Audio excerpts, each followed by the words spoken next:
Hi friends, இன்றைக்கி நம்ம road கடை மசாலா பூரி தான் பார்க்க போகிறோம்.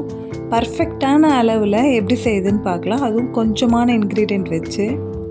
வாங்க சுவையான மசாலா பூரி எப்படி செய்யுதுன்னு பார்த்துருவோம்.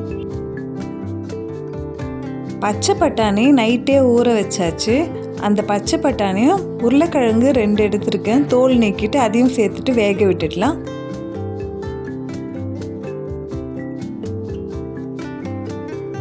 மசாலா பூரினாலே இந்த சுண்டலும் உருளைக்கிழங்கும் தான் ரொம்ப இம்பார்ட்டண்ட். வாங்க செய்ய ஸ்டார்ட் பண்ணிடுவோம். ஆயில் ஆட் பண்ணிக்கிறேன்.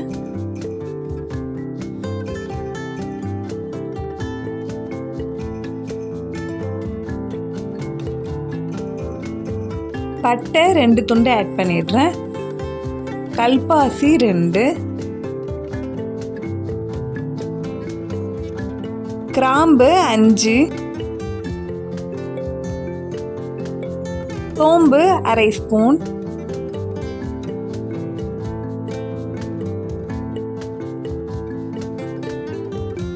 சீரகம் 1/2 ஸ்பூன், மிளகு ஒரு 10 மிளகு ஆட் பண்ணாலே போதும்.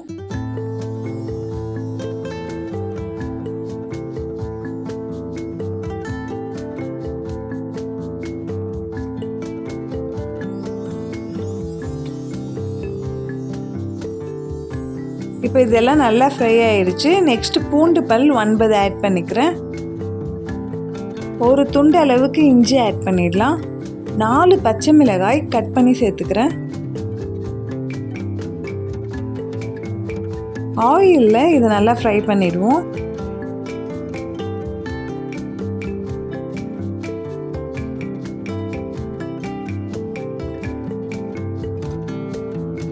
பச்சை மிளகாய் மேலே இது மாதிரி ஒயிட்டாக வதங்கி வரணும். அந்தளவு வதங்குச்சுன்னா போதுமானது. இப்போ நெக்ஸ்ட்டு ஒரு வெங்காயம் ஆட் பண்ணிக்கலாம். வெங்காயத்தையும் சேர்த்து வதக்கி விட்டுடலாம்.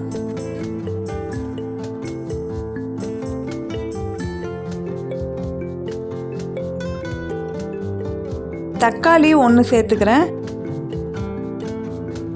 கல்லுப்பு. இது எல்லாத்தையும் நல்லா மிக்ஸ் பண்ணிவிடுவோம்.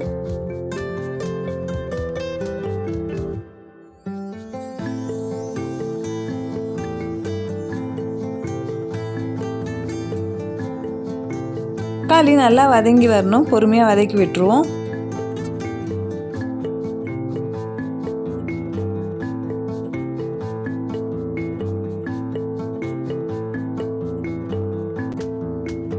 இப்போ பார்த்தீங்கனாலே தெரியும், தக்காளி நல்லா வதங்கி வந்திருக்கு பாருங்க. இப்போ இது ரெடி ஆயிடுச்சு. கேஸ் ஆஃப் பண்ணிடலாம்.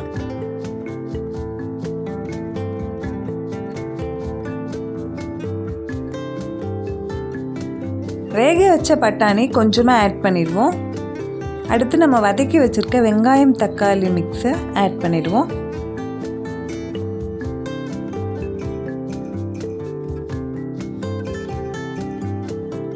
இது கூடவே வேக வச்ச உருளைக்கிழங்கையும் ஆட் பண்ணிடலாம். ஒரு உருளைக்கிழங்கு தான் இதில் ஆட் பண்ணியிருக்கேன். மீதி இருக்க உருளைக்கிழங்கையும் அடுத்து அரைச்சி எடுத்துக்கலாம். இப்போ இதில் ஒரு கை அளவுக்கு புதினா ஆட் பண்ணிடுறேன். அடுத்து கொத்தமல்லி தழையும் ஆட் பண்ணிடலாம். இது எவ்வளோ முடியுதோ அந்தளவுக்கு அரைச்சி எடுத்துக்கணும். ஃபைனாக அரைச்சி எடுத்தாச்சு பாருங்கள். இப்போ நம்ம மசாலா பூரிக்கு மசாலா பேஸ்ட் ரெடி ஆயிடுச்சு. இதுதான் இந்த மசாலா பூரிக்கு ரொம்ப இம்பார்ட்டண்ட். இது பர்ஃபெக்டாக வந்துச்சுன்னா மசாலா பூரி ரோட் சைடில் இருக்கிற மாதிரி அவ்வளோ டேஸ்ட்டாக கிடைக்கும். வாங்க செய்ய ஸ்டார்ட் பண்ணிவிடுவோம். ஆயில் ஆட் பண்ணிக்கலாம்.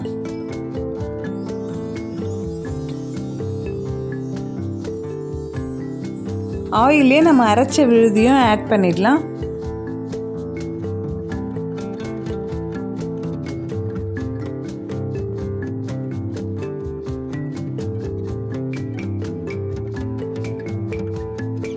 இப்போ ஒரு உருளைக்கிழங்கு இருந்தது, அதையும் அரைச்சி இதுலேயே ஆட் பண்ணிடுறேன்.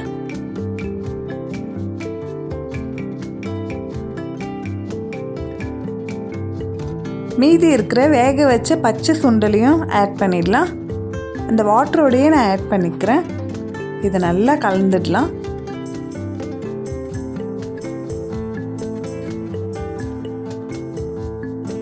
பாருங்கள், இப்போ இது நல்லா மிக்ஸ் பண்ணிக்கலாம்.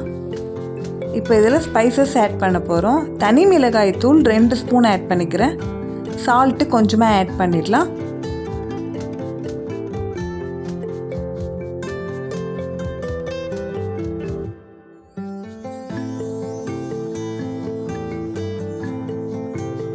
மஞ்சள் தூள் 1/4 ஸ்பூன், கரம் மசாலா 1/4 ஸ்பூன் சேர்த்துக்கலாம். அவ்வளோதாங்க, ஸ்பைசஸ் இவ்வளோ தான். இப்போ இதை நல்லா மிக்ஸ் பண்ணிவிடுவோம். ரொம்ப கம்மியான ஸ்பைசஸ் தான் நம்ம ஆட் பண்ணுறோம், ஆனால் டேஸ்ட்டும் சூப்பராக இருக்கும். இதே அளவுக்கு நீங்களும் ஆட் பண்ணிவிட்டு ட்ரை பண்ணி பாருங்கள். இப்போ இதெல்லாம் நல்லா மிக்ஸ் ஆகிடுச்சு பாருங்கள்.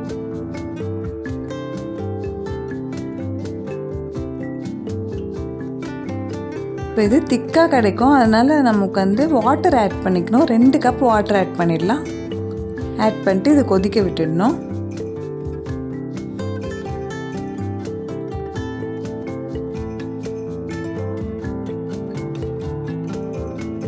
இது நல்ல வாட்டரியாக இருக்குது. இது கொதிச்சு வரட்டும், வெயிட் பண்ணலாம்.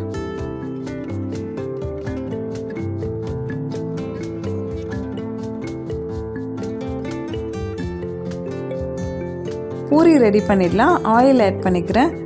கடையில் விற்கிற மசாலா பூரி வத்தல் தான் நான் எடுத்துருக்கேன். இப்போ அதை ஆட் பண்ணி அதை ஃப்ரை பண்ணி எடுத்துப்போம்.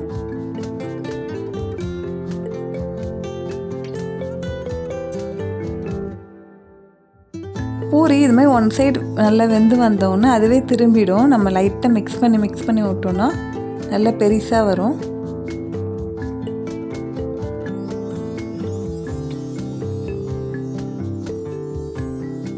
மசாலா பூரிக்கு பூரி ரெடி ஆகிட்டே இருக்குது பாருங்கள், எவ்வளோ பெருசாக ஆகுதுன்னு. அவ்வளோதாங்க, நம்மளோட பூரி ரெடி ஆகிடுச்சு. இப்போ இதை சேஞ்ச் பண்ணிடலாம்.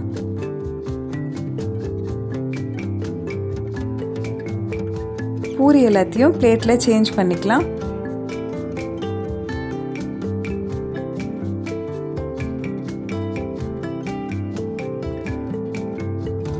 அடுத்து அதே ஆயிலில் நல்லா ஹீட் ஆனோடனே நம்ம கார்னையும் சேர்த்து ஃப்ரை பண்ணிடலாம்.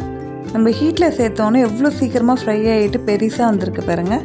இதையும் ஒரு பிளேட்டில் சேஞ்ச் பண்ணிக்கிறேன். மசாலா பூரிக்கு எல்லாமே ரெடி ஆகிடுச்சு. ஃபஸ்ட்டு பூரியை உடச்சி விட்டுடலாம்.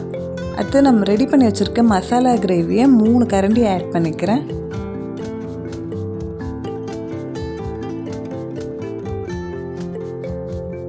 மேலே கோட்டிங்க்கு கார்ன் சிப்ஸும் ஆட் பண்ணிக்கலாம். ஆனியன் ஆட் பண்ணிடுறேன். அவ்வளோதாங்க, நம்மளோட road side masala puri ready ஆகிடுச்சு. ரொம்ப சிம்பிளாக டக்குன்னு ரெடி பண்ணிடலாம், ஆனால் டேஸ்ட்டு சூப்பராக இருக்கும். மறக்காமல் வீட்டில் ட்ரை பண்ணிட்டு எப்படி இருக்குன்னு கமெண்ட்டில் சொல்லுங்கள்.